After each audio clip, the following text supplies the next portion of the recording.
Okay, good morning everyone, and Chazak Baruch. Thank you for joining us on this beautiful Tuesday morning as we are studying together Perashat Vayhi. Perashat Vayhi, Yaakov Avinu, on his deathbed, he's ready to bless his children. And he tells them, Hikabetzu v'shim'u b'nei Yaakov v'shim'u el Yisrael avichem. Gather round, my dear children, so that I can, and listen to your father. And the Pasuk says, let's go back one. Vayikra Yaakov el banav. Yaakov calls his sons, Vayomer, and he says, He'asefu, gather, Ve'agida lachem et asher yikra etchem ba'aharit hayamim. Gather, and I will tell you what's going to happen in the end of days. Hikabetzu v'shim'u b'nei Yaakov v'shim'u Yisrael avichem. And gather and listen to your father. Yaakov Avinu over here seems to be saying that he's going to tell them the end of days. But then the next pasuk, he goes on and he changes course. He doesn't tell them the end of days. Instead, he starts blessing each and every one of his kids. And the Midrash notices this change of plan.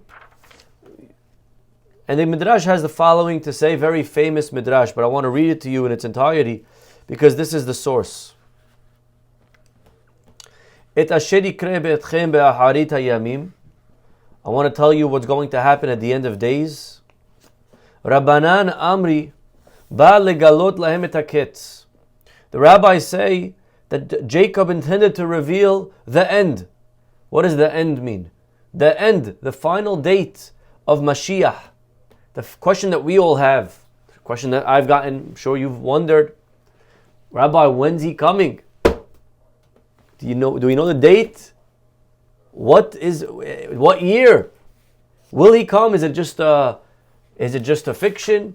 We want to know. We're waiting 2,000 years and counting. Where's Mashiach? When? What? Midrash says that Yaakov Avinu knew the date.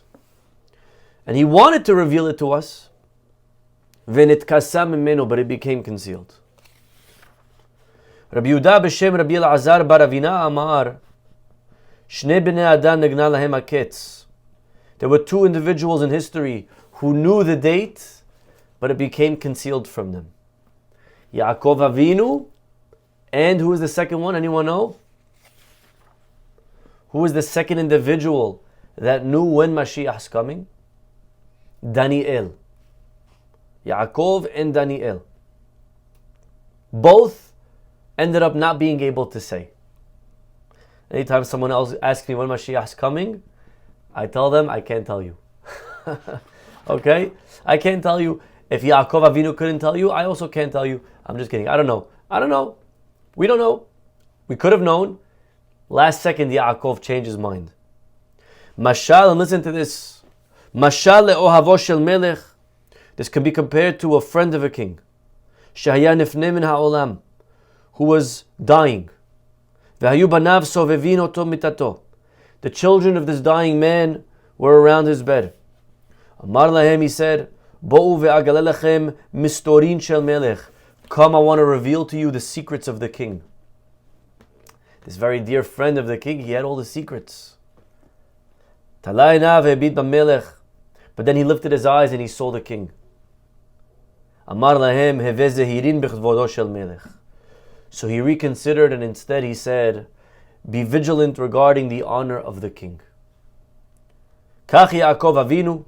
Similarly, Yaakov, he was on his deathbed. He wanted to reveal to his kids the secrets of the king, the secrets of Mashiach, when it's coming. But he saw the Shekhinah on top of his bed. Amar lahem, so he decided, instead he said, Hevu zehirin b'chvodo shel hakadosh baruch hu. He said, my dear children, don't worry about when Mashiach's coming. Be vigilant regarding the honor of the Holy One, blessed be He. Obviously, the Midrash over here needs to be understood. It sounds like Yaakov wanted to reveal the end, but then he changed his mind. First of all, why was it so important to give them the end? Why does that matter? On your deathbed, who cares? And if you had a good reason, then why did he change his mind at the end? The Siftei Hayim says something very beautiful. What does it mean that he wanted to tell them the end? What end? What does the end mean? He wanted to give them the date. It's going to come on the 13th of April. What do you want to tell them? Siftei Hayim says he didn't want to give them the date of the final redemption, but he wanted to reveal to them the plan of the final redemption. The way through which hashgacha peratit, how all the events that we see in our lives, the events that seem to be only pushing away the exile, pushing longer the exile, pushing away the redemption. Yaakov wanted to reveal to his children how actually all the events of history are leading to the redemption. A lot of times in life, we go through things in real time. We have no idea how this is helping. Maybe we're in a relationship with somebody. Maybe we're going through something in business. Maybe it's something in health. And it looks like this is only pushing me away from success. This is only making the process take longer than it should. This is only going to now put me deeper into my debt. In life, in real time, we don't always see clearly. Yaakov Avinu himself lived that life. Yaakov Avinu thought his son Yosef was dead, and the only remaining son that he had from his from his wife of Rahel was Binyamin. And all of a sudden the day comes where the kids tell him, we need Binyamin. You mean you need Binyamin? He's my only son remaining from Rahel. You're not taking Binyamin. Dad, we got to take Binyamin. In that moment in time, when you went to Yaakov and you asked him, he would say that this is the worst thing possible. This is the most painful feeling. I lost Yosef and now I'm losing Binyamin and I'm literally going to die. To Yaakov, this was making the pain only worse. They can't get worse than this. This is very unfortunate. But what if Yaakov knew what we knew? What if Yaakov was able to see the story from our perspective? What if he knew the truth? A lot of times in life we're very stressed because we are missing information. We don't know the whole story. There's other things going on behind the scenes. Yaakov Avinu, as stressed as he was, we are not stressed. We're reading the story with our popcorn and we see that it's actually, yalla, send him. The faster you send Binyamin, Yaakov, the faster you will be able to reunite with not only Binyamin, but even your other son Yosef, who you thought was dead all along. So send him. It will be a good thing for you. Yaakov, in real time, says, what do you mean? It's the worst thing for me.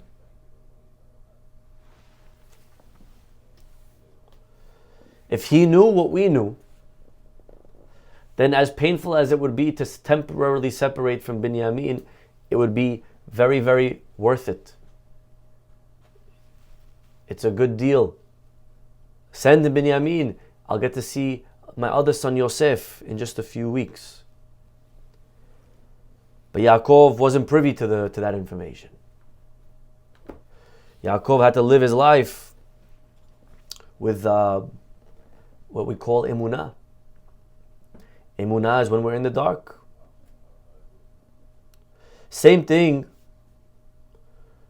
with all of us. The events of the future, the events that we see, current events today, in our eyes they seem like they're only pushing us further from redemption.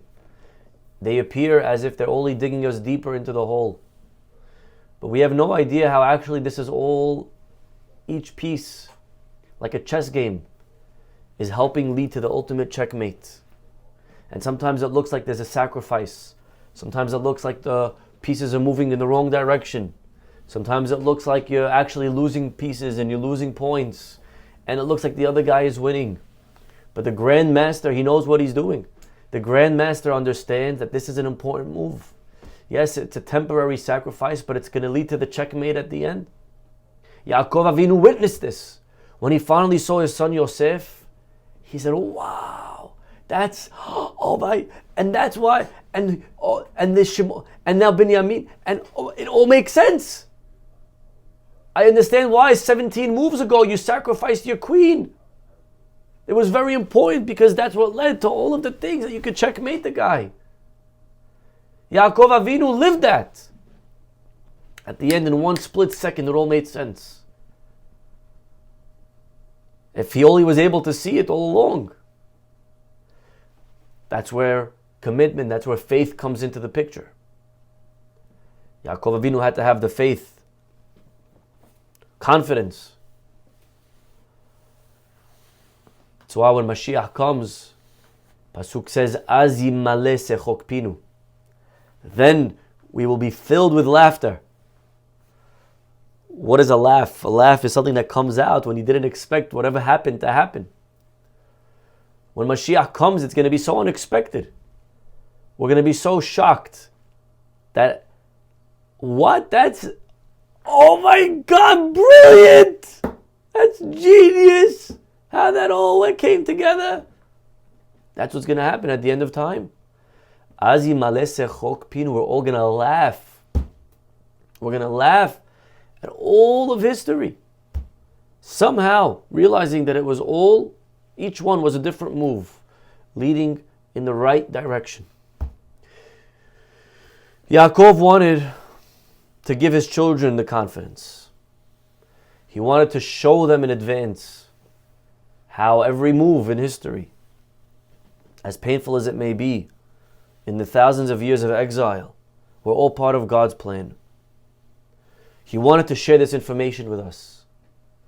He wanted to tell us what's going to happen. Not the date of Mashiach, but he wanted to tell us how Mashiach. He wanted to tell us how everything is part of Mashiach. He wanted to show us each and every step. Knowing this is very reassuring. We'll be able to guide each and every one of us through the challenges. Whatever the challenge may be, we would hold, we would stay. Unfortunately, when people are tested, they throw away their faith. A lot of people, you see it, we don't judge. It's hard to judge, but it's a hard test when things look like they're only going to hurt us. We wonder, okay, so God's obviously gone. He's checked out, so I'm checking out too. Who needs this? So Yaakov felt it would be very beneficial if he could give his children a little glimpse into the future. Come, just let me show you. All right? And now you'll be able to stay and to serve and to do. But what happens is that God disapproves. God says, nope, we're not doing this. To understand why God disapproves, we have to turn to the parable. In the parable, the Midrash tells us about the dying man on his deathbed. And he wants to reveal to his children the secrets of the king. But then he looks up and he sees the king looking at him with disapproval. So he changes his mind. Why did he change his mind? Why did the king disapprove?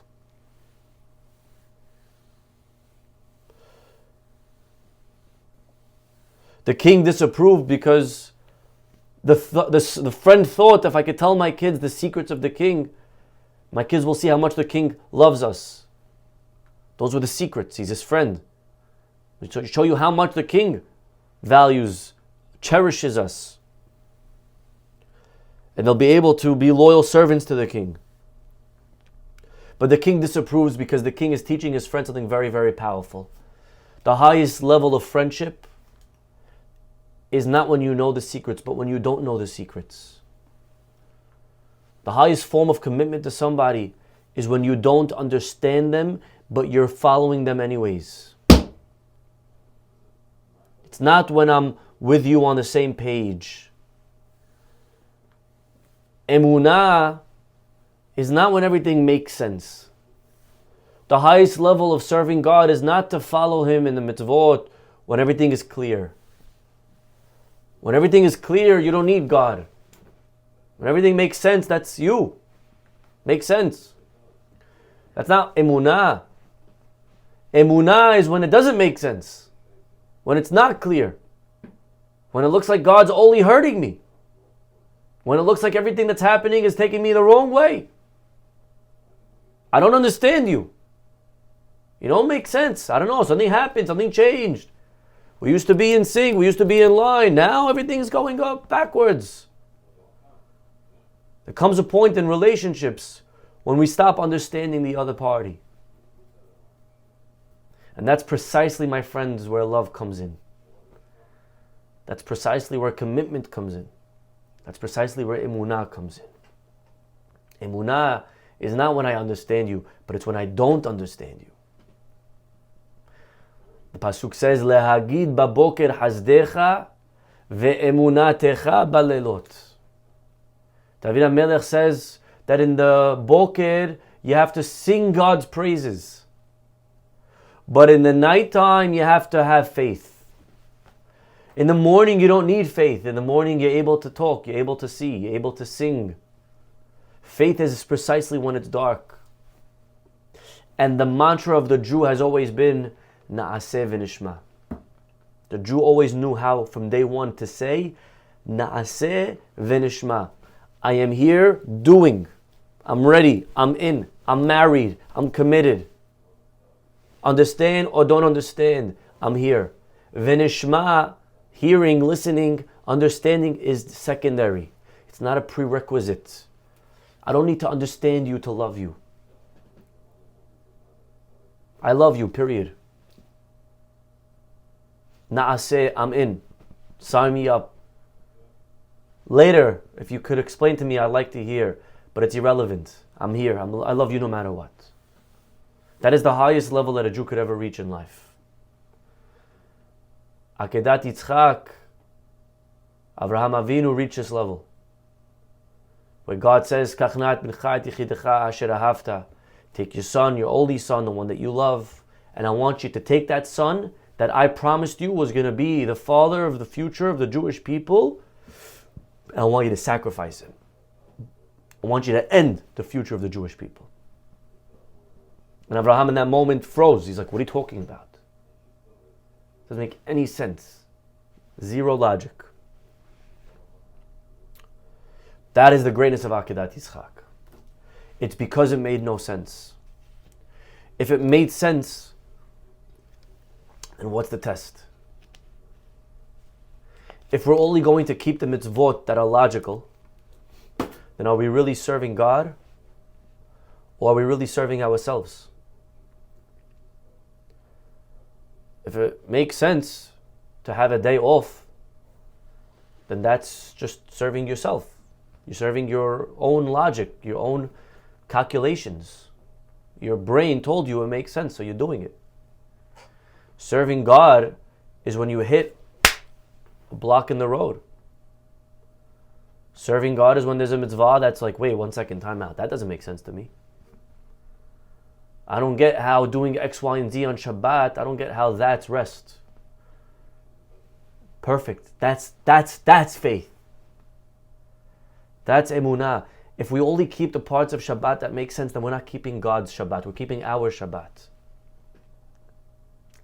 V'shamiru b'nei Yisrael et ha-Shabbat. The Jewish people have to keep the Shabbat. Don't keep your Shabbat. Don't keep the Shabbat that you think makes sense. Because then you made up a day. You're serving yourself. Imagine you tell your worker, do this, and then they do it. And then you tell them, do that, and say, 1 second, no, I don't know about that. That doesn't make sense to me. I'm the boss. You're serving me or you're serving you? Serving Hashem means that we're serving God when it doesn't make sense. That is the highest level of service. Yaakov Avinu wanted to reveal the end, and he thought if he could tell his kids what the plan was, what the program was, I'd just like to know the itinerary, please. He thought if he tells them the itinerary, it'll help them serve God better. But then he saw the Shekhinah, he saw God disapprove.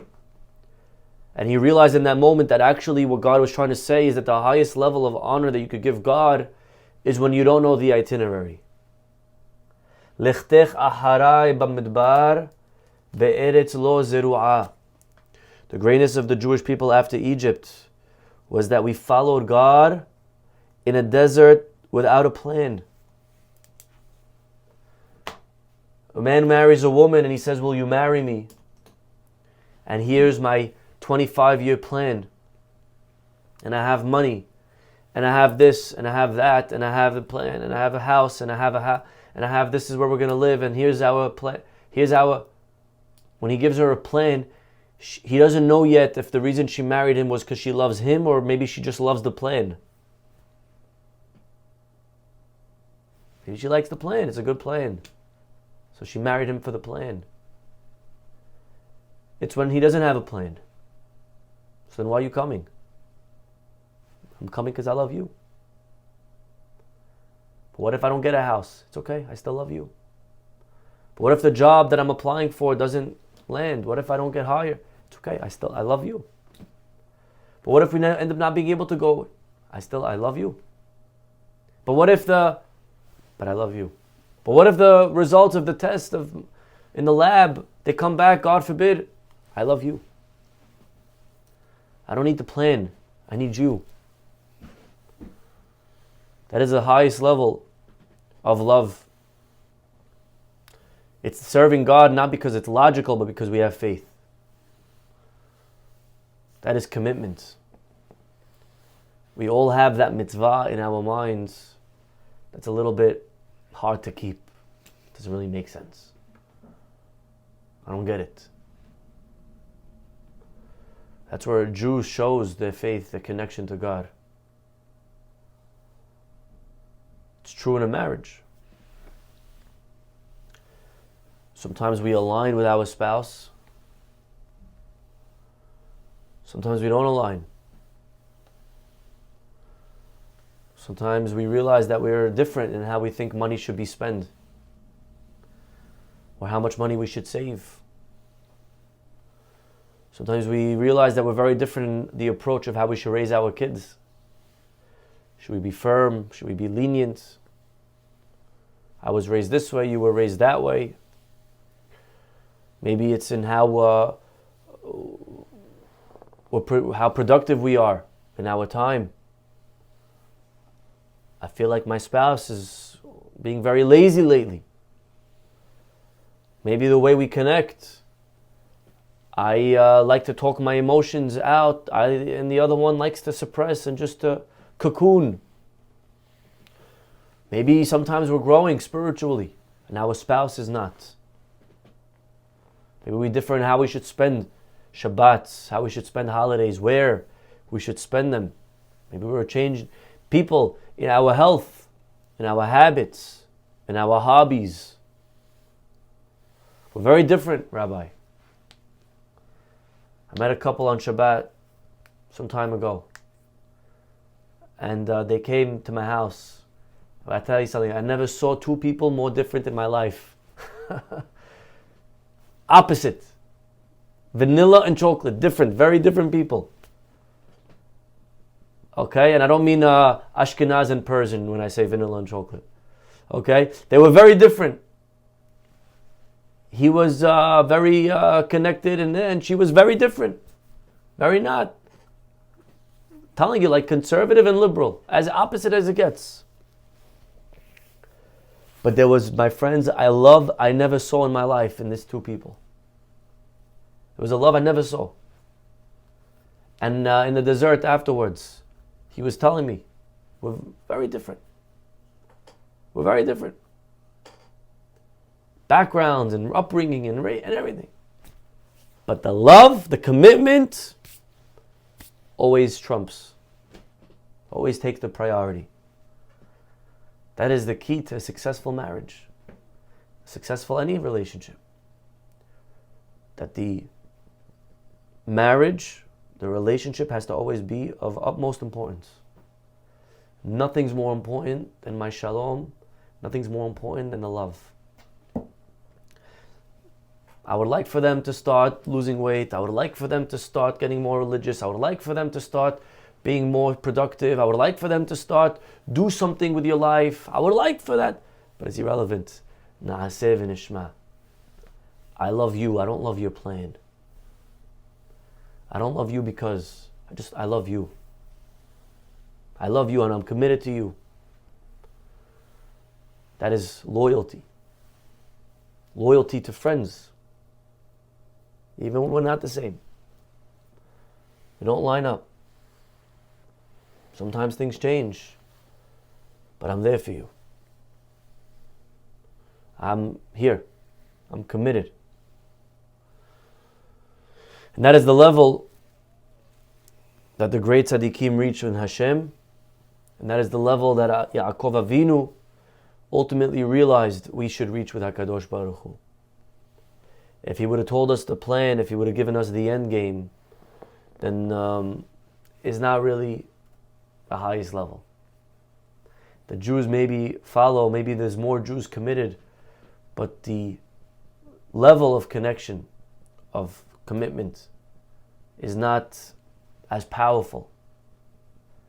It's precisely in my relationships with the people around me where we no longer align, where we no longer see eye to eye. That's where I prove that I respect them. That's where I prove that I love them. That's where I could prove that I value them. And serve Hashem with Emunah, with faith, even when we don't understand. Whatever we're going through, sometimes it's easier, sometimes it's harder. But my friends, when it's harder, that's exactly where we come and we say, God, it's hard and I don't get it, but I love you and I'm here. I'm not going anywhere. I'm not going anywhere. There was a rabbi who went to pay respects to a fellow who was going through hard times, as it was. And now to lose a child, the most painful feeling in the world. And the rabbi walks in, and as he's walking through the front door thinking, what am I going to tell this father? What am I going to tell the mother? All of a sudden, as he's walking, he already hears from outside in the garden, he hears from inside the house yelling. And the dad's yelling, "You're wrong! You're wrong!" And the rabbi's like, oh my gosh. That's it, the guy lost it. The guy let go of his emunah, and the guy's going to get rid of everything. He's going to drop everything. And he's thinking already, what's he going to tell the guy? And as he walks into the house, he sees the dad saying, "You're wrong, you're wrong." And finally the dad says, "You're wrong. If you think, God, for 1 second that this is going to make me stop loving you, you're wrong if you think that. Because I'm never going to stop loving you, Hashem."